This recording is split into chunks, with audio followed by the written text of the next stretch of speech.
Five things I wish I knew before getting into medical college. Hey everyone, I'm Dr. Patanveer and I'm a student of third year medical college and I'm pursuing my education in Doctor of Physical Therapy. Since I passed 2.5 years in my medical college and I experienced a lot of things, तो उसके वजह से I would like to share all these points. Although her person का एक अलग experience होता है, हर person एक चीज को different perspective से देखता है. But since being a senior, I want to and I would like to share my experience so that आप लोग इन चीज़ों के ऊपर टाइम वेस्ट ना करें और आप लोग अपनी कुछ यूनिक एक्सपीरियंसेस कर सकें जो मेरे एक्सपीरियंसेस हैं उनसे लेसन ले सकें और आप अपना रिजल्ट अच्छा कर सकें. तो जब आप फर्स्ट ईयर मेडिकल कॉलेज में जाते हो आपको ये 5 चीज़ें माइंड में रखनी चाहिए जो कि 99% बच्चों को फर्स्ट ईयर मेडिकल कॉलेज में नहीं पता होता. Whether you are pursuing MBBS, whether you are pursuing DPT, whether you are pursuing any allied health sciences program, you have to keep these 5 points in your mind. So first thing first, this is not your school. This is not your FSC or pre-medical college. This is your medical college. This is your medical university. यहाँ पे आपको अंधाधुंध रट्टा नहीं लगाना होता. यहाँ पे आपको बहुत सी चीजें चेंज करनी पड़ती हैं कंपैरेटिवली जो हम स्कूल और कॉलेज में करते होते हैं. यहाँ पे आपको हर चीज को क्रिटिकली और कॉन्सेप्चुअली अंडरस्टैंड करना होता है. यहाँ पे आपका जो एग्जाम्स का सिस्टम होता है इट इज टोटली चेंज. जो हमारे पास पाकिस्तान में सिस्टम है और अब्रॉड भी यही सिस्टम है और एचईसी ने अब ये सिस्टम बहुत ज्यादा कंपलसरी कर दिया है यूनिवर्सिटी के स्टूडेंट्स के लिए और मेडिकल कॉलेज के स्टूडेंट्स के लिए that you have scenario based question in your exams. मतलब आपको कोई भी पेशेंट की पोजीशन और आपको कोई भी पेशेंट की कंडीशन सिम्टम्स वगैरह और उनकी एज वगैरह प्रेजेंट की जाती है. Then you have to analyse and then you have to diagnose कि उस स्पेसिफिक पर्सन को क्या प्रॉब्लम हो सकती है, उस प्रॉब्लम के कॉजेज क्या हो सकते हैं. और जब हम हायर सेमेस्टर्स में जाते हैं, जब हम फोर्थ ईयर या फिफ्थ ईयर मेडिकल कॉलेज में जाते हैं, then you have to write the treatments of various diseases. अगर मैं एमबीबीएस या डीपीटी की बात करूँ या डी फॉर्म की बात करूँ और उसी तरह बीडीएस में भी और तकरीबन यही सेम सिस्टम होता है सिनेरियो बेस्ड क्वेश्चंस का.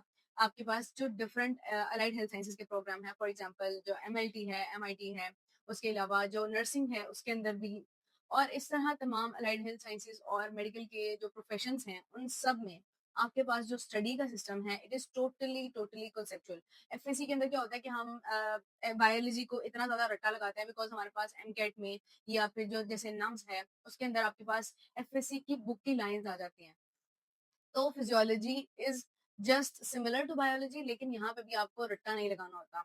अब for example there is a question कि आपके पास कोई पर्सन आया है, उसका रेड ब्लड सेल काउंट इतना है, उसका एचपी काउंट इतना है, उसको आयरन की डेफिशिएंसी है या आयरन लेवल लो है या फिर विटामिन बी 12 लेवल लो है, तो फिर आप बताएं किस टाइप का एनीमिया है. तकरीबन ये वाले सारे क्वेश्चंस आते हैं. ठीक है. तो the lesson is that medical college is not like your the school और योर कॉलेज जहाँ पे आपको रट्टा सिस्टम अप्लाई होता था या फिर आपको रट्टा सिस्टम फॉलो करना पड़ता था. This is totally a changed game. यहाँ पे आपको कंसेप्चुअली हर चीज को बहुत ज्यादा डेप्थ में समझना पड़ता है because you are going to save lives, you are treating humans, the living things. तो इसलिए आपको सिर्फ पेपर में मार्क्स लेने के लिए, एग्जाम में मार्क्स या ग्रेड्स लेने के लिए नहीं पढ़ना होता. You have to understand and remember and recall everything regularly. The second most important thing जो कि मेजोरिटी बच्चों को नहीं पता होती है और मुझे भी पर्सनली नहीं पता थी, वो ये द राइट बुक्स मैटर. मतलब आप जिस सब्जेक्ट की जो बुक पढ़ रहे हो, आप जो बुक यूज कर रहे हो, आप जिस ऑथर की बुक पढ़ रहे हो, वो बहुत ज्यादा मैटर करती है. जब आप फर्स्ट ईयर मेडिकल कॉलेज में जाते हो तो आपके पास टीचर्स आपको अलग से बुक्स रिकमेंड कर रहे होते हैं और उसके अलावा आप जब सीनियर से पूछते हो, सिंस सब बच्चे बहुत ज्यादा कंफ्यूज होते हैं तो उन्हें एक ही चीज नजर आती है कि हम सीनियर से पूछ लेते हैं, उनके एक्सपीरियंस हेल्प ले लेते हैं. तो तब वो जब सीनियर से पूछ रहे होते हैं तो समटाइम्स वो डिफरेंट बुक्स बता रहे होते हैं कि ये यूज नहीं करो, ये यूज करो. तो आपके लिए सबसे ज्यादा इंपॉर्टेंट बात ये होती है कि आपको पता हो कि आपको कौन सी बुक पढ़नी है किसी सब्जेक्ट के लिए. फॉर एग्जाम्पल अगर मैं एग्जाम्पल देती हूँ फिजियोलॉजी की, फिजियोलॉजी के अंदर जैसे मैंने अपनी वीडियो के अंदर भी आपको दो बुक्स बताई थी, essentials of medical physiology and second is Guyton. अब उसके अंदर मैंने आपको डिफरेंस भी बताया कि मेडिकल जो एसेंशियल्स ऑफ मेडिकल फिजियोलॉजी है वो कंपैरेटिव टू गाइटन शॉर्ट है. अब डिपेंड करता है कि आपकी जो फील्ड है उसके अकॉर्डिंग आपको कितनी ज्यादा डेप्थ में पढ़ना है. For example if you are student of MBBS तो आपको गाइडन बहुत ज्यादा अच्छी रहती है, आपको हर चीज को बहुत ज्यादा डेप्थ में पढ़ने की जरूरत होती है. आपको फिजियोलॉजी पूरे तरीके से आनी चाहिए because you have to assess people और आप एक फिजिशियन होते हो. तो इस वजह से फिजियोलॉजी आपके लिए तो बहुत ज्यादा बैकबोन मैटर करती है. लेकिन अगर हम किसी और ऐसी फील्ड की बात करें जैसा कि सर्जिकल टेक्नीशियंस वगैरह की फील्ड है, तो उसके अंदर आपको एनाटॉमी को उतनी डेप्थ में पढ़ने की ज़रूरत नहीं होती है और मेडिकल कॉलेजेस में उतना ज़्यादा नहीं पढ़ाया जाता। कुछ मेडिकल कॉलेजेस में उन्हें एमबीबीएस और बीडीएस के और डीपीटी के स्टूडेंट्स के साथ ही पढ़ाया जाता है, लेकिन कुछ मेडिकल कॉलेजेस में उन्हें सेपरेटली पढ़ाया जा रहा होता है। तो इसके अंदर क्या आता है कि डिपेंड करता है कि आपकी फील्ड के लिए किसी सब्जेक्ट की कितनी डेप्थ चाहिए। ठीक है? तो इसलिए उस चीज़ को देखते हुए आपने अपनी बुक को डिसाइड करना है। अगर आपको फिर भी नहीं समझ आता, आपको अपने टीचर को फ़ॉलो करना चाहिए सबसे पहले। दूसरा, बहुत ज़्यादा टाइम नहीं लगता है बुक्स को कंपेयर करने में। आपको बहुत सी बुक्स सॉफ्ट फॉर्म में मिल जाती हैं। आप बुक्स को सॉफ्ट फॉर्म में पहले लें, आप उनको कंपेयर करें। आपको जो बुक से ईज़ी लगता है पढ़ना, वो वाली बुक चूज़ करें और जिसके अंदर अच्छी डिटेल दी गई हो। सो दैट आपका टाइम एग्ज़ाम्स तक जाके आप इसी कन्फ्यूजन में फँसे ना रहें कि आपको कौन-सी बुक यूज़ करनी है। तो ये वाली चीज़ ना बहुत से बच्चे मिस कर देते हैं। उन्हें पता ही नहीं होता कि उन्हें बुक कौन-सी यूज़ करनी है और राइट बुक कौन-सी है उनके लिए। कई दफ़ा हम लोग इतने ज़्यादा ट्रैप हो जाते हैं इस चीज़ के अंदर और हम बुक्स इकट्ठी करते जाते हैं। मैंने खुद भी पर्सनली ये किया है और बहुत से बच्चों को करते हुए भी देखा है that they have that piles of books और इतना ज़्यादा बुक्स उनके पास होती हैं एंड इवेंचुअली वो लोग किसी एक से भी अच्छे से नहीं पढ़ पाते हैं। ठीक है? आपको मल्टीपल सोर्सेज़ को रीच आउट करना चाहिए, आपको कंपेयर करना चाहिए, आपको पता होना चाहिए कि आपके लिए बेस्ट सूटेबल बुक कौन-सी है। तो right books matters a lot. Third thing जो कि मैंने सीखी अपने फर्स्ट ईयर मेडिकल कॉलेज में अच्छी तरह सफर करने के बाद दैट वाज कि time management is a survival skill. Medical college में आपको टाइम मैनेज करना आना बहुत ज्यादा जरूरी है। आपके पास इतना ज्यादा सिलेबस होता है कि आप उसको एक मरतबा कंप्लीट करने में ही थक जाते हैं। अगर आप स्मार्टली स्ट्रेटेजिकली अपने टाइम को मैनेज करके हर सब्जेक्ट को नहीं देते हैं then you are going to suffer a lot. मैं पर्सनली इस तरह से करती थी कि मैं बहुत ज़्यादा टाइम लगा देती थी अनइम्पोर्टेंट चीज़ों पे स्टडीज़ में। मैं बहुत ज़्यादा टाइम लगा देती थी किसी एक सब्जेक्ट को कवर करने में एंड देन मेरे दूसरे सब्जेक्ट्स के ऊपर अफेक्ट आता था और उनको कंपनसेट करने के लिए मुझे एटलीस्ट 20 आवर्स पढ़ना पड़ता था और फिर जाके मेरा पूरा 4 CGPA आया था। तो लेकिन वक़्त के साथ मैंने सीखा दैट टाइम को अगर हम मैनेज कर लें, तो इतना ज़्यादा मुश्किल नहीं होता मेडिकल कॉलेज। मेडिकल कॉलेज उन लोगों के लिए सबसे ज़्यादा मुश्किल हो जाता है, जिन्हें टाइम मैनेज करना नहीं आता। और फिर कई दफ़ा हम ऐसा करते हैं कि हमारे पास जो तो प्रॉप सिस्टम में पढ़ते हैं, एनुअल सिस्टम में पढ़ते हैं, उन्हें लग रहा होता है कि यार बहुत ज़्यादा टाइम है एंड एंड में आके पता चलता है कि टाइम बिल्कुल नहीं था। और जो बच्चे सेमेस्टर में पढ़ रहे होते हैं जस्ट लाइक मी, उनको भी पता नहीं चलता कि 4 या 5th मंथ का ये जो सेमेस्टर होता है, ये किस तरह से पास हो जाता है। इसलिए आपके पास पूरी एक स्ट्रेटेजी आपके माइंड में होनी चाहिए कि आपको किस तरीके से अपने सिलेबस को लेके चलना है, आपको किस तरीके से अपनी रिविजन्स को लेके चलना है, आपको किस तरीके से अपनी कॉन्सेप्चुअल स्टडी को, अपनी जो आप इंटरनेट से पढ़ रहे हो, उन सब चीज़ों को लेके कैसे चलना है, आपको अपने नोट्स कैसे बनाने हैं एंड ऑल दैट। सब चीज़ें डिपेंड करती हैं कि आप कितने अच्छे से टाइम को मैनेज करते हो, कितने इफेक्टिवली टाइम को कंज्यूम करते हो। इफेक्टिवली टाइम को कंज्यूम करना सबसे ज़्यादा मेन बात है टाइम मैनेजमेंट में। क्योंकि आप टाइम दे लोगे, आप 24 घंटे भी पढ़ते रहो, आपकी प्रोडक्टिविटी कम है, आपकी एफिशिएंसी कम है, तो आपको उतना अच्छा रिजल्ट नहीं मिलेगा। कंपैरेटिवली अगर आप अपने माइंड को रेस्ट देके और प्रॉपर टाइम मैनेज करके पढ़ो, तब आपके रिजल्ट्स भी अच्छे आएँगे और आपकी मेंटल हेल्थ भी सही रहेगी।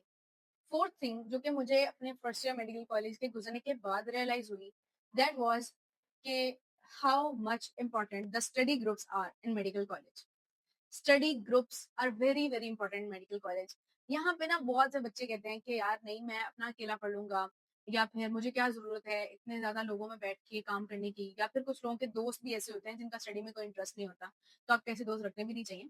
लेकिन खैर द थिंग इज कि मुझे पर्सनली ये लगता था कि मैं अकेले पढ़ लेती हूँ और मुझे किसी की जरूरत नहीं है और मैं अपने रूम में आराम से चुप करके पढ़ लूंगी। लेकिन after first year I realise कि मुझे इंडिपेंडेंटली पढ़ने में चीजें रिकॉल करने में थोड़ी सी ज्यादा मुश्किल होती थी और जब मैं रिविजन्स कर रही होती थी तो मुझे ज़्यादा चीज़ें भूल रही होती थी और मुझे उससे दोबारा से थॉरली स्टडी करना पड़ जाता था।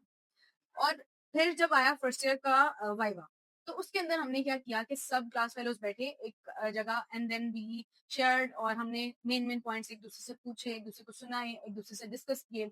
जब हमने बोन्स को याद करना था, बोनी लैंडमार्क्स को, मसल्स वगैरह को, तो उस वक़्त I realised how much important the study groups are in medical college.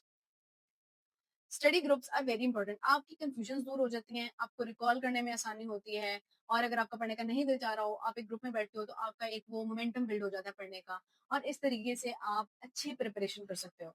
तो मैंने पर्सनली अब इस चीज़ को बहुत ज़्यादा करना शुरू कर दिया है कि अगर कोई भी नहीं बैठ रहा तो मैं खुद जाके वॉलंटियरली लोगों से बोल देती हूँ अपनी क्लास फेलोज़ से कि आ जाओ हम इस टॉपिक पे डिस्कशन करते हैं। या फिर मैं अपनी 1 या 2 दोस्त के साथ बैठ के उसको अच्छे से उनको समझाती हूँ। जो मैंने खुद पढ़ा होता है वो मैं उनको समझाती हूँ। इस तरह से क्या होता है कि मुझे याद हो जाती हैं चीज़ें। तो ये मेरी पर्सनल टिप है। ये study groups are very effective and very good. बाकी अगर आप ऐसे पर्सन हैं जो कि बिल्कुल भी नहीं पढ़ सकते हैं किसी और के साथ बैठ के, so it's all up to you.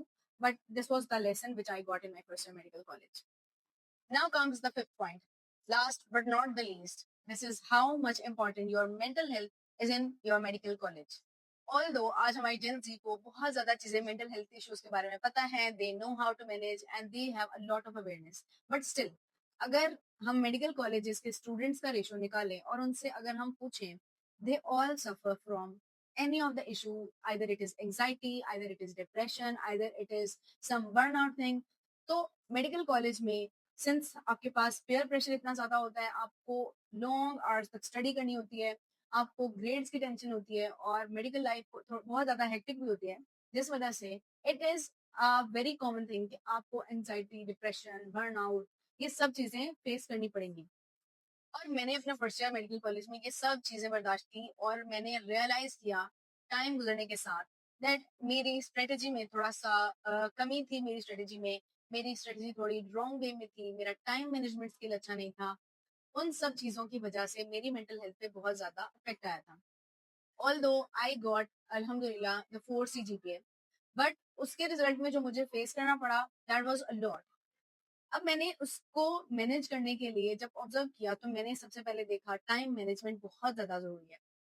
Second, आपको बैलेंस करना सीखना होगा, आपको स्मार्ट वर्क सीखना होगा, आपको इफेक्टिवनेस अपनी स्टडी में लानी होगी, आपको स्मार्ट वेज को अडॉप्ट करना होगा। और दूसरी बात जो कॉम्पिटिशन है, competition there is a lot of competition in medical college, लेकिन मैं आपसे यही कहूंगी कि आपने कंपटीशन को अपने दिमाग पे ना बहुत ज्यादा हावी नहीं होने देना। आपने हर चीज को कंपटीशन में नहीं लाना, इस तरह आपकी जो प्रोडक्टिविटी होती है ना वो बिल्कुल जीरो हो जाती है। आप दूसरों से अपने आप को कंपेयर करने बैठ जाते हो या फिर आप क्या करते हो कि आप बहुत ज्यादा जेलेसी फैक्टर में आ जाते हो। बहुत ज्यादा बच्चे हैं, बहुत ज्यादा लोग इस चीज से रिलेट कर पाएंगे that they see lot of medical student जो कि एक दूसरे से जेलेसी में हर चीज करने को तैयार हो जाते हैं अपने ग्रेड्स को ऊपर रखने के लिए, बहुत ज़्यादा सफ़र करते हैं और दूसरों को भी अफ़ेक्ट कर रहे होते हैं। तो आपको इस फ़िज़ूल से कॉम्पिटिशन में नहीं पड़ना। आपका सीजीपीए, आपकी जो प्रिस्क्रिप्शन आप डॉक्टर दे रहे होते हो ना, उसके ऊपर आपका सीजीपीए नहीं आता। आपका ये नहीं आता कि आपने किस सेमेस्टर में कितनी पोज़ीशंस ली थी, बट आपकी मेडिकल स्किल्स बहुत मैटर करती हैं। आपकी मेडिकल की जो आपकी नॉलेज है, आप पेशेंट्स को किस तरीके से ट्रीट करते हो, this all matters a lot in medical college और इन medical profession.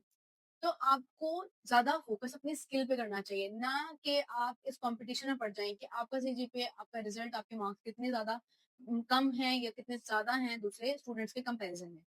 So mental health is very important and और इसके अलावा मैं ये कहूँगी कि यू मस्ट इनकॉर्पोरेट द नमाज़ एंड कुरान पाक in your routine so that आपको ये जो डिप्रेशन, एंग्ज़ायटी वगैरह है, ये चीज़ें बहुत कम हों।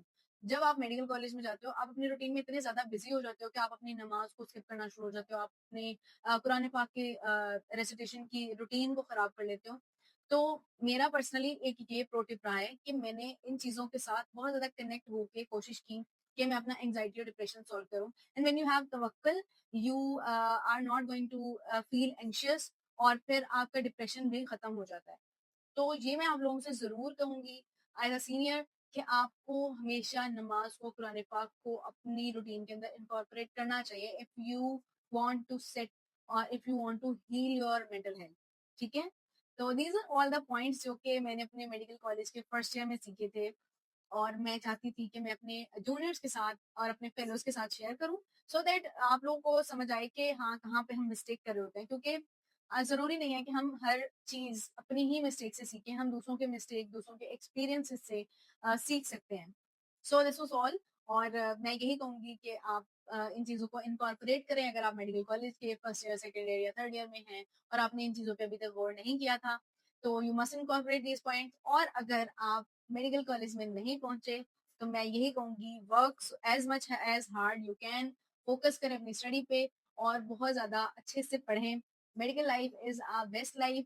ये हेक्टिक है लेकिन जॉयफुल भी उतनी ही है। सो आपको फर्स्ट ईयर के मेडिकल कॉलेज में एंटर होने से पहले ये पांचों पॉइंट्स अपने दिमाग में बिल्कुल क्रिस्टल क्लियर कर लेने हैं और फिर आपकी जर्नी इजी हो जाएगी इंशाल्लाह। सो आज के लिए इतना ही, मिलते हैं नेक्स्ट वीडियो में। और अगर आपको कोई भी क्वेश्चन है या फिर आपने वीडियो की कोई भी टॉपिक की सजेशन देनी है, आप मुझे कमेंट्स में बता सकते हैं। Subscribe my channel and press the bell icon so that you get to know when I bring something new for you.